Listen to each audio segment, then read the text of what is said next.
오늘은 베드로전서 강해 18번째 시간입니다. 지도자들의 삶에 대한 말씀을 함께 나누겠습니다.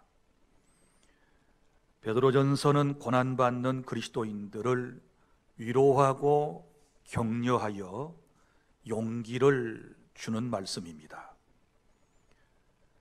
지금은 주님의 이름으로 선을 행하면서도 고난을 받지만 하늘의 소망을 가지고 살면 주님이 재림하셔서 상급을 주실 것이다 라고 하는 말씀입니다.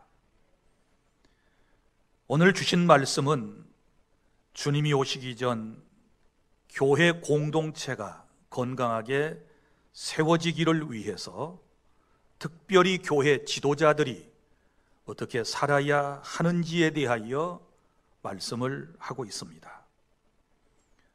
사실 예수님을 구주로 믿고 거듭나서 신자가 되고 교회 안에서 직분을 맡은 모든 사람들은 교회 안에 지도자인 것입니다.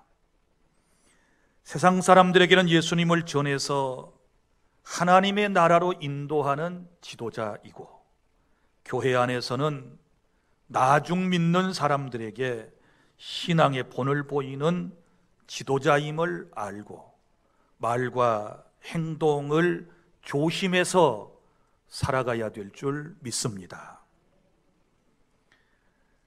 교회 지도자들의 삶은 어떠해야 되겠습니까? 첫째로 자신이 누구인지를 알고 살아야 하는 것입니다. 1절 말씀에 보면 우리는 먼저 지도자라고 하는 것을 알 수 있습니다. 베드로는 너희 중 장로된 자들에게 권하노니 나는 함께 장로된 자라고 자기 자신을 소개하고 있습니다. 베드로 사도는 자신의 직분을 알았고, 그리고 같은 장로들에게 지금 하나님의 말씀으로 권면하고 있는 것을 볼 수 있습니다. 여러분, 교회 직분에는 크게 4종류의 직분이 있습니다. 우리 대한예수교 장로의 합동 헌법에 나타난 직분의 분류를 보면 맨 먼저는 창설 직원이 있습니다. 창설 직원이라고 하는 것은 교회를 처음 세우실 때 하나님께서 교회를 세우시기 전까지 한시적으로 비상적으로 주셨던 직분을 의미하는데, 예수님의 12제자 사도들을 말하는 것입니다. 교회가 온전히 세워지고 난 이후에 이 사도직은 더 이상 존재하지 않는 것입니다. 그 다음에 두 번째, 항존직이 있습니다. 항존직이라고 하는 말은 교회에 항상 있어야 할 직분을 말하는데, 성경에서는 딱 2가지만을 말하고 있습니다. 장로 혹은 감독과 집사, 이 2 직을 항존직이다 이렇게 말씀을 하고 있습니다. 여러분, 초대교회 장로는 목양과 치리, 즉 교회를 다스리는 직분이었습니다. 그러다가 후대에 설교와 치리를 겸한 장로를 목사라고 불렀고, 그리고 치리만을 하는 장로를 우리가 잘 아는 대로 치리장로라고 부르게 된 것입니다. 그리고 장로라고 하는 것은 주로 연장자를 부를 때 장로라고 불렀습니다. 원래 그 어근을 보면 늙은이라고 하는 뜻을 가지고 있습니다. 그러니까 마을 사람들 가운데서 나이가 많이 든 사람을 원로 혹은 장로 이렇게 불렀고, 특별히 그 마을의 지도자들에게는 장로라고 하는 호칭을 사용했던 것을 볼 수 있습니다. 이 장로직이라고 하는 것은 기독교 밖에서도 있었고, 그리고 유대교 안에도 이 장로직이 있었던 것이지요. 그러니까 장로라고 할 때는 먼저 연로한 원로급을 의미하는 것이고, 그리고 신앙적으로도 성숙된, 그리고 타의 모범이 될 만한 사람들을 뭐라고 불렀는가 하면 장로라고 불렀습니다. 이 호칭이 교회 안에 들어와서 나중에는 직분으로 자리매김을 하게 된 것이고, 오늘날도 교회 안에 장로직이 존재하게 되는 것입니다.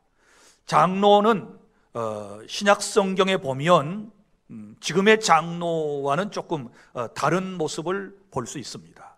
초기에 초대교회에 나타난 장로는 그야말로 목회자들입니다. 하나님의 말씀도 선포하고, 그리고 교회도 치리했던 이런 장로들이었던 것입니다. 그러나 후대에 다시 말하지만 교회의 조직이 재정비되면서 말씀을 선포하고 교회를 치리하는 장로를 목사 혹은 감독이라고 불렀고, 그리고 교인들을 치리하는, 목사와 협력하여 치리하는 사람들을 일반적으로 그냥 장로님이라고 부르게 되었다라고 하는 것입니다. 다시 말하지만 장로는 교회의 리더를 의미하는 것입니다. 교인들의 지도자를 장로다, 이렇게 말할 수 있는 것입니다. 그러니까 인생과 신앙생활의 연장자, 완숙한 사람들, 교회에서 정말 사람들에게 존경받는 이런 지도자들을 장로님, 이렇게 불렀던 것입니다. 사랑하는 성도 여러분, 우리 교회 안에도 장로와 그리고 집사가 있습니다. 이 집사는 안수 집사를 의미하는 것이고 항존직에 해당되는 것입니다. 집사가 하는 일이 무엇입니까? 우리 한문의 뜻을 보면 자불집자 일사자를 쓰거든요. 그러니까 교회 일을 하는 사람들, 특별히 무슨 일을 하느냐? 재정에 관련된, 구제와 출납에 관련된 이런 사명을 감당하는 분들을 집사님이라고 그러는 것입니다. 자, 이런 항존직이 교회 안에 있고, 그 다음에 세 번째는 임시 직원이 있습니다. 자, 임시 직원은 교회 사정에 따라서 임시적으로 설치하는 직원을 말하는데, 전도사, 전도인, 그리고 서리, 집사, 이런 분들을 우리가 뭐라고 얘기하는가 하면 임시 직원이다, 이렇게 얘기하고, 권사님도 여기에 포함이 됩니다. 물론 각 교단, 교파마다 권사를 분류하는데 약간의 차이가 있는데, 우리 대한예수교장로회 합동 측에서는 권사를 임시직에다가 분류를 하면서 거기에 항존직이라고, 종신직이라고 하는 말을 사용합니다. 그래서 항존직은 아닌 임시직이면서 종신직이 바로 권사인데, 그럼 권사가 하는 일은 어떤 일일까요?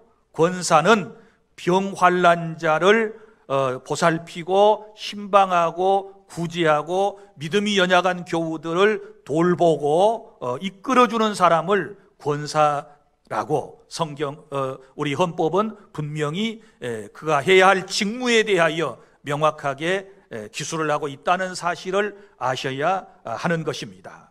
자, 그리고 네 번째는 이제 준 직원이 있습니다. 네 번째 준 직원은 누구를 얘기하느냐? 강도사가 있는데, 우리 교단에는 강도사라고 하는, 여러분이 좀 어색하게 들을 수 있는 이런 직분이 있어요. 강도라는 말은 한문으로 하나님의 말씀을 전달하는 사람, 강도사. 그러면 총회와 노회로부터 설교할 수 있는 자격을 갖추어서 설교할 수 있는 사람을 강도사라고 그러는 것입니다. 자, 강도사가 되려면 어떻게 해야 되느냐? 4년제 대학을 졸업하고 3년 동안 신학대학원에서 목회학 석사 과정을 이수한 다음에 그해 6월 달에 강도사 고시를 총회에서 치르게 됩니다. 그리고 합격을 하게 되면 1년이 지난 다음에 각 노회에 가서 이제 강도사 인허를 노회에서 받고, 그리고 난 다음에 이제 목사 고시를 또한 치르게 되는 거예요. 그 목사 고시를 치러서 합격이 되면 각 교회에서 청빙이 들어와요. 우리 교회에 와서 부목사님으로 혹은 담임 목사님으로 수고해 주십시오 하고 청빙서가 들어오면 그때에 목사 임직 안수식을 하게 되는 것입니다. 그때까지를 준 직원이라고 그러는 거예요. 그리고 또 목사 후보생이라고 하는 것이 있는데, 이 목사 후보생은 누구를 의미하느냐? 자, 본인이 목사가 되기를 원합니다. 그러면 신대원을 가야 되잖아요. 그런데 총회에 소속되어 있는 신학대학원은 아무나 학교에 와서 공부를 하도록 허락하지 않습니다. 먼저 노회에서 시험을 치릅니다. 목사 후보생 고시를 치러서 이 사람이 목사의 소양과 자질과 또 신앙적인 면을 갖추고 있는가를 테스트를 하는 것이지요. 그래서 목사 후보생 고시에 합격을 하면 노회장이 반드시 총회 신학대학원에 가서 공부할 수 있는 이 추천서를 써줘야 그 사람이 신대원에 가서 공부를 할 수가 있게 되는 것입니다. 그래서 목사가 될 때까지 이제 노회의 지도를 받으면서 훈련받는 과정을 목사 후보생 또 강도사, 그래서 준 직원이다, 이렇게 얘기하는 거예요. 자, 오늘 좀 어려운 우리가 직분에 대한 공부를 했습니다. 다시 한번 정리를 해볼까요? 초기에 있었던 교회 창설 직원, 누구라고 그랬나요? 사도들을 의미한다고 그랬습니다. 그 다음에 교회가 교회답기 위해서 항상 교회 안에 있어야 할 두 가지 직분, 목사와 장로. 그런데 목사는 두 반으로 나눈다고 그랬지요. 하나는 설교와 치리를 겸한 장로를 목사라고 그러고, 치리만 할 수 있는 장로를 치리장로라 한다, 이렇게 지금 말씀을 드렸습니다. 그 다음에 세 번째 임시직이 있다고 그랬죠. 교회 형편에 따라서 임시적으로 설치할 수 있는 전도사, 전도인, 권사, 서리집사, 그리고 준직원, 강도사와 목사 후보생이 있다. 그러면 이런 사람들은 다 누구일까요? 교회의 지도자라고 하는 것입니다. 사랑하는 성도 여러분, 베드로는 자기가 장로라고 지금 고백하고 있습니다. 자신이 무엇을 해야 할는지에 대하여 알고 있는 것입니다. 그렇다면 오늘 저와 여러분도 맨 먼저 교회 지도자로서 내 직분이 뭘 해야 되는가, 이걸 알아야 된다 그 말이지요. 이걸 알지 못하고 직분을 맡았다면 이건 잘못된 거예요. 다시 돌아가야 돼요. 다시 배워야 되는 거예요. 그래서 목사는 목사가 해야 할 일이 있고, 장로는 장로가 해야 할 일이 있고, 권사는 권사가 해야 할 일이 있고, 안수집사는 안수집사가, 서리집사는 서리집사가, 그리고 또한 전도사, 또한 교회 학교 선생님들은 다 자기가 각자 해야 할 일이 있는 교회의 지도자라고 하는 사실을 여러분이 기억하시기를 바랍니다. 그 다음에 또 하나 우리가 알아야 할 것이 있는데, 베드로 사도는 우리는 그리스도의 고난의 증인이라고 고백하고 있습니다. 자, 그리스도의 고난의 증인, 무슨 얘기입니까? 베드로는 예수님과 함께 3년 반 동안을 지내면서 그리스도의 삶을 몸소 함께 체험을 했던 사람입니다. 예수님께서 어떤 고난을 받으시고 어떻게 죽으셨는가에 대하여 그는 똑똑히 체험한 바가 있습니다. 그런데 중요한 것은 왜 예수님께서 십자가에서 고난받고 피를 쏟고 죽으셨는가, 그것을 지금 알고 있는 것입니다. 사랑하는 성도 여러분, 예수께서 왜 고난받고 죽으셨습니까? 그것은 바로 죄인인 저와 여러분의 죄를 대신 속하여 주시기 위하여 고난받고 죽으셨다라고 하는 사실을 믿으시기를 바랍니다. 이것은 내가 믿어야 하는 것입니다. 그리고 내가 이것을 믿고 깨닫고 알고 있으면 베드로처럼 어떻게 해야 될까요? 증인의 사명을 감당하는 것을 말하는데, 증인의 사명은 바로 복음을 전하는, 예수 그리스도의 십자가의 복음을 전하는 귀한 사명자들이 다 되어주시기를 바랍니다. 그 다음에 나는 누구입니까? 우리는 누구입니까? 오늘 말씀 1절에 보면 나타날 영광에 참여할 자로다. 아멘. 지금은 고난을 받고 있지만 이제는 머지않은 장래에 주의 영광이 나타나게 된다. 그때가 언제일까요? 예수님께서 재림하실 때, 그때는 영광 가운데 주님이 오실 것이고, 주님이 오시면 영광의 나라가 우리에게 오게 될 줄로 믿으시기를 바랍니다. 나는 누구입니까? 이제 예수 믿고 구원받아서 하나님의 나라에, 영광의 나라에 들어가게 될 사람이라고 하는 것을 믿고 우리가 이 세상을 살아야 될 줄로 믿으시기를 바랍니다. 사랑하는 주 안의 성도 여러분, 우리는 모두가 다 지도자입니다. 각자에게 주신 사명에 따라 그리스도의 고난의 증인, 곧 복음 전도의 사명을 잘 감당하다가 영광 중에 오실 주님을 만나 그 영광에 참여하는 그런 복을 받으시기를 바랍니다. 둘째로, 우리에게 주신 사명을 그러면 어떻게 감당해야 할까요? 오늘 본문 2절부터 3절을 통하여 우리에게 주신 말씀을 정리해 보면, 먼저는 하나님의 양무리를 치는 것입니다. 너희 중에 있는 하나님의 양무리를 치되, 이게 우리가 해야 할 일인 것입니다. 자, 그런데 이 말씀을 여러분이 찬찬히 들여다보셔야 합니다. 너희 중에 있는 하나님의 양무리. 자, 너희 중에, 교회 공동체를 의미하는 것입니다. 교회 공동체 안에 속해 있는 사람은 모두가 하나님의 양무리라고 말씀을 하고 있습니다. 누구의 양입니까? 하나님의 양떼들. 여러분들은 하나님께 소속되어 있는 성도인 줄로 믿으시기를 바랍니다. 그러므로 교회 지도자는 교회 안에 모든 성도들을 대할 때 절대 함부로 대하면 안 되는 것입니다. 왜요? 하나님의 양무리들이기 때문에 여러분들이 함부로 대하면 큰일 나는 거예요. 하나님께서 기뻐하시지 않는 거예요. 너무나도 소중한 사람들과 우리 지금 함께 예배하고 한 교회에서 함께 신앙생활하고 있다고 하는 사실을 믿으시기를 바랍니다. 그런데 그 하나님의 양무리를 지도자는 치는 것이다. 친다라고 할 때 때린다는 의미 아니라는 거 여러분이 잘 아시고 계실 거예요. 친다는 말은 돌본다는 뜻이에요. 양을 치는 목자, 그러면 양을 돌보는 목자라고 하는 뜻을 가지고 있는 것입니다.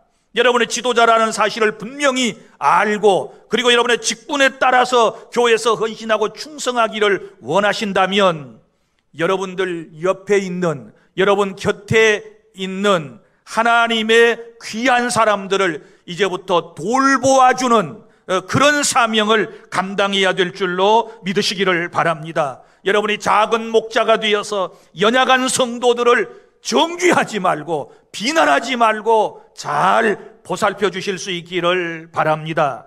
교회 안에 성도들 가운데 의외로 믿음이 연약한 성도들, 마음이 여린 사람들이 있습니다. 아직 믿음에 굳게 서지 못한 그런 분들이 있거든요. 이런 분들을 여러분들이 서로 잘 보살펴주는 그런 은혜가 있기를 바랍니다.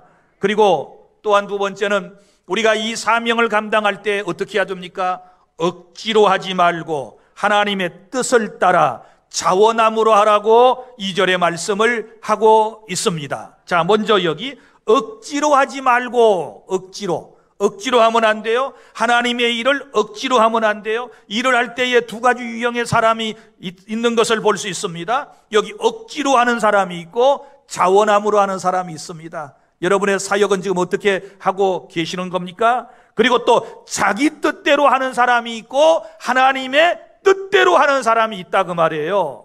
그러므로 사랑하는 성도 여러분, 우리는 교회 일을 하고 성도들을 돌보는 일에 있어서 억지로가 아니라 자원함으로 감당해 주시기를 바랍니다. 그리고 자기 생각대로 하지 말고 하나님의 뜻대로 여러분이 성도들을 보살펴 주시고 교회의 일에 힘써 주시기를 바랍니다. 그 다음에 또 세 번째 보면, 더러운 이득을 위하여 하지 말고 기꺼이 하시기를 바랍니다. 일을 할 때 어떻게 해야 돼요? 더러운 이득을 위하여 하지 말라라고 하는 말은 이런 뜻이에요.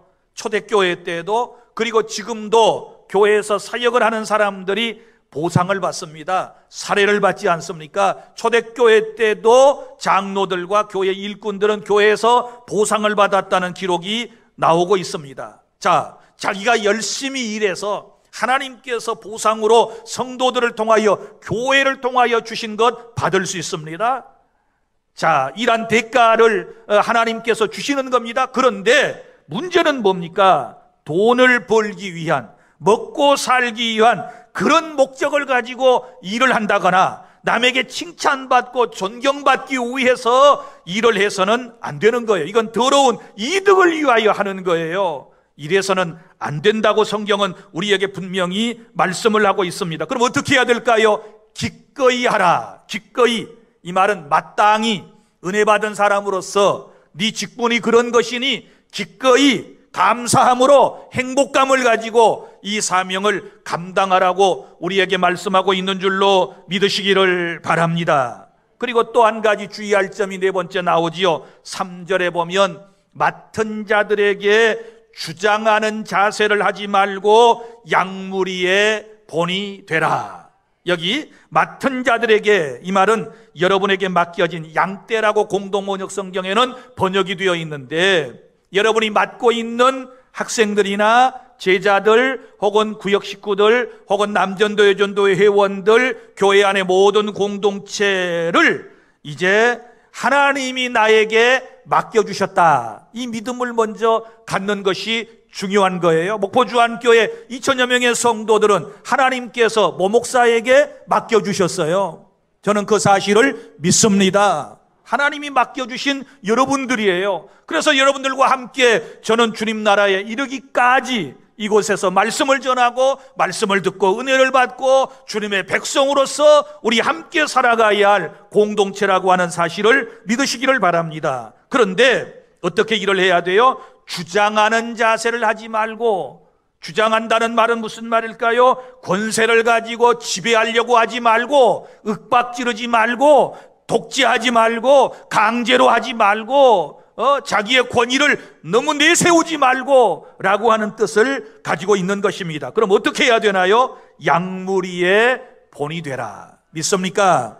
양무리가 누구라고 그랬어요? 성도를 양무리 혹은 양떼라고 그랬단 말이지요. 그러면 우리 모두가 교회 안의 지도자라면 이제부터 양무리의 본이 되는 것이 중요한 것입니다. 여러분 보십시오. 자식은 누구한테 배웁니까? 부모에게 배우고, 학생은 학교에서 누구한테 배웁니까? 선생님에게 배우지 않습니까? 그러면 교회 처음 나온 사람은 누구에게 신앙생활을 배우나요? 자기를 인도한 사람에게, 그리고 먼저 교회에 나온 사람들을 보면서 신앙생활을 배워 나가는 것입니다.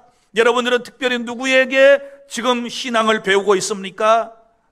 모목사에게, 그리고 교회 장로들에게, 그리고 교회 안의 리더들을 통하여 여러분들이 지금 모든 것을 배우고 있는 것입니다. 자, 우리 모두가 교회 안의 지도자라고 하는 말씀을 제가 먼저 드렸어요. 그러니까 우리 모두가 이제, 저를 포함한 우리 모두가 본을 보여야 돼요. 본을 보여야 되는데 어떤 본을 보여야 될까요? 하나님 사랑하는 본을 먼저 보이시기를 바랍니다. 다윗은 하나님의 이름을 너무너무 사랑하셨어요. 하나님을 너무너무 사랑했어요. 골리앗과 싸울 때에 그의 마음에 하나님을 사랑하는 마음이 있었기 때문에 그가 골리앗과 싸워서 이길 수 있는 용기가 있었고 담대함이 있었던 거예요. 그 불신자가 하나님의 이름을 욕되게 할 때 하나님을 너무너무 사랑하는 다윗은 그 모습을 볼 수가 없었던 것이지요. 그래서 다윗이 골리앗 앞에 나아가서 여러분 골리앗을 물리쳐 이스라엘을 구원해내지 않습니까? 우리에게도 하나님 사랑하는 마음이 있어야 할 것이고, 이것을 모든 성도에게 지도자들은 보여주시기를 바랍니다. 그리고 하나님을 사랑하고 우리가 하나님 앞에 주일 예배를 드리면 주일 성수의 본도 보이셔야 될 줄로 믿습니다. 처음 나온 분들은 목포주안교회 중직자들의 주일 성수하는 모습을 보고 지금 따라서 하고 있는 것입니다. 여러분이 예배에 지각하지 않고 예배 시간에 은혜 받는 모습, 아멘하는 모습, 예배 시간에 정말 하나님의 은혜를 갈망하며 예배하는 성령의 은혜를 의지하여 주님께 예배하는 그 모습을 보고 배워가고 있다라고 하는 사실을 분명히 아시기를 바랍니다.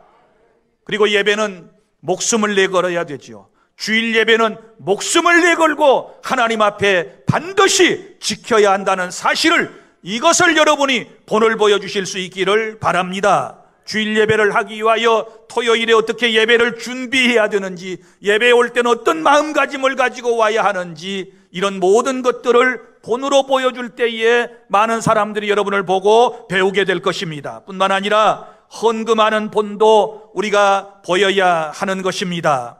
여러분이 가르쳐준 만큼 초신자들은 헌금을 하도록 되어 있어요. 배운 만큼 따라서 하는 거예요. 그래서 여러분이 하나님 앞에 감사함으로 넉넉함으로 드리는 그 아름다운 모습을 보여주실 수 있기를 바랍니다.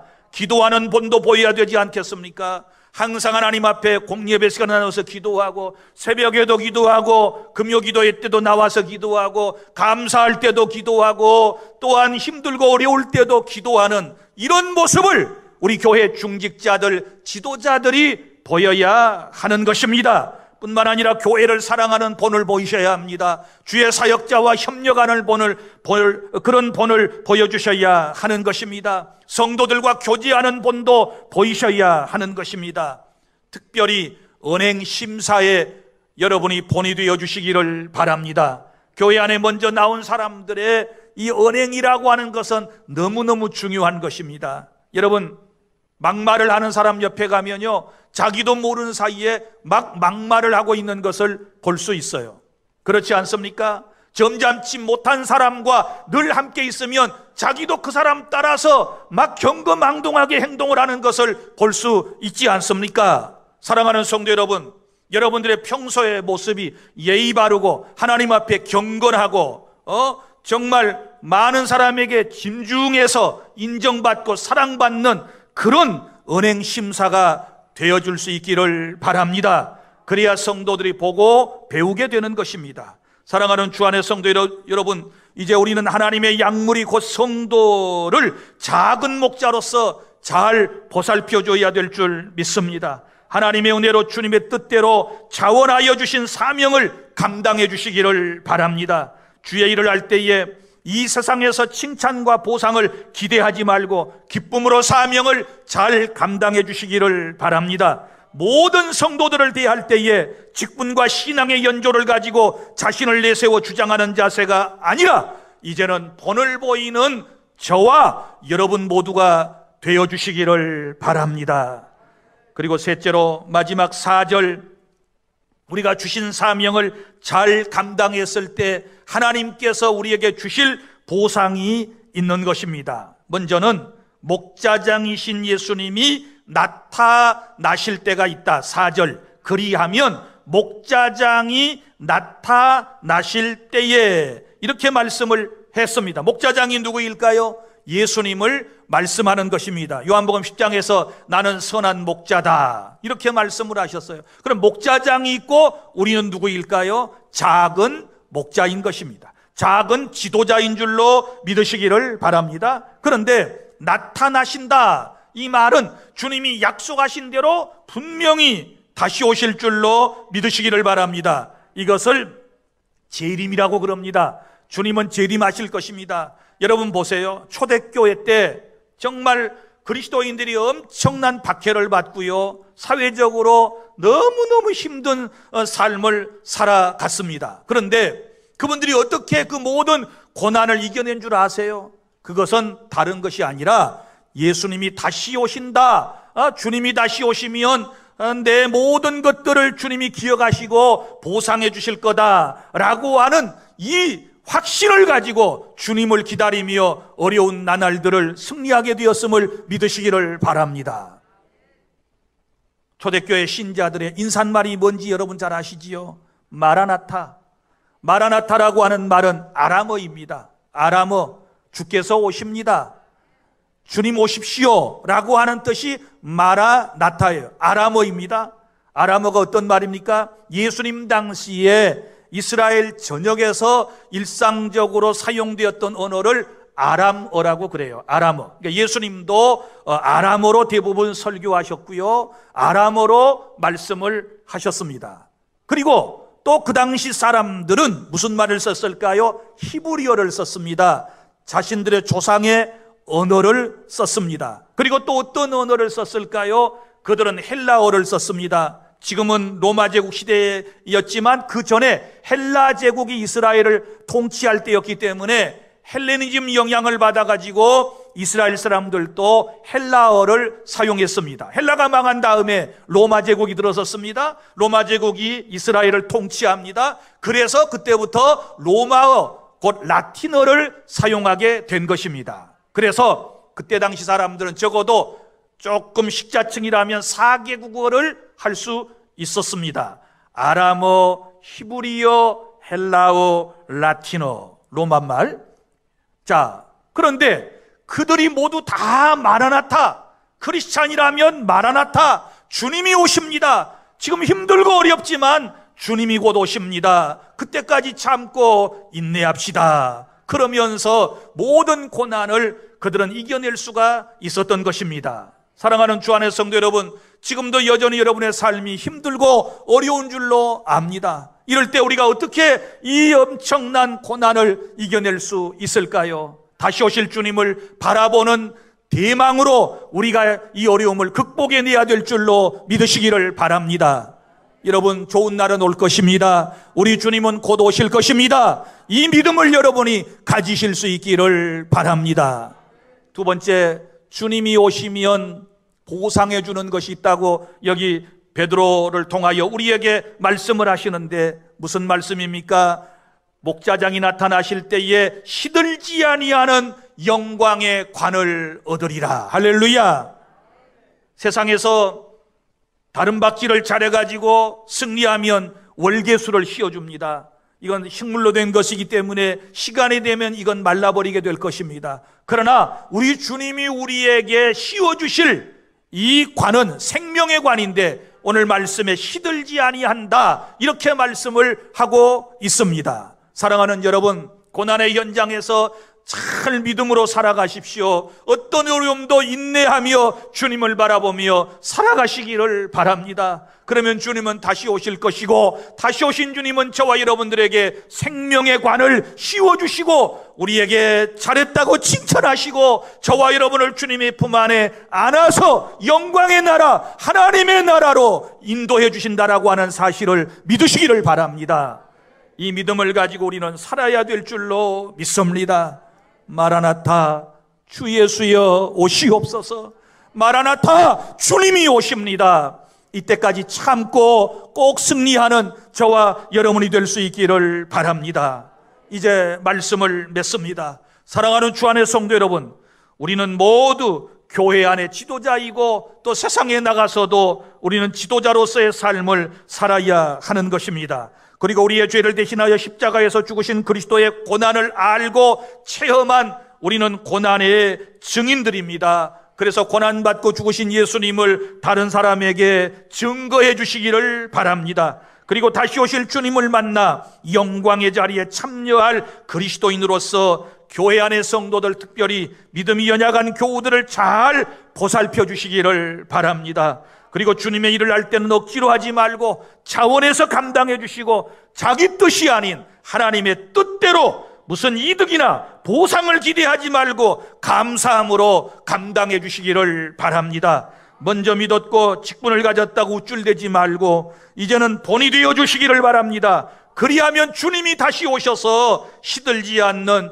영광의 관을 우리 주 안의 모든 성도들에게 다 씌워주실 줄로 믿으시기를 바랍니다.